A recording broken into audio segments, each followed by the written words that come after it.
Welcome to Pindar Poetry. We hope you learned something new.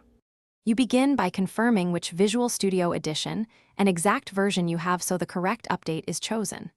Once confirmed, backup settings or commit projects to avoid data loss and free at least 10 GB of disk space.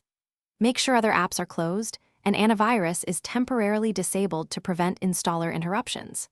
Next, open the Visual Studio installer from the Start menu and select the instance you want to update. You're ready to move into the installation step.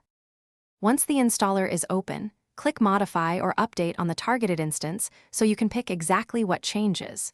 Choose workloads and individual components you need. Updating only required parts reduces time. Review recommended updates and optional SDKs you might need.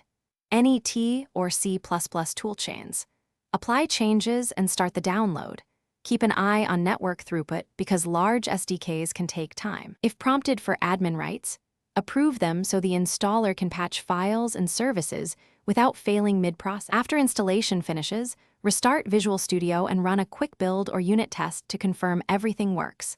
If an extension breaks, update it from the marketplace. If issues persist, reopen the installer and choose Repair to fix corrupted components. For deeper failures, check installer logs in your temp folder for error codes and apply suggested fixes. Make sure to re-enable antivirus and restore any exported settings. If you still hit a blocker, note the error code and search Visual Studio Docs or support for that specific code. Thanks for watching. Consider subscribing if we helped you.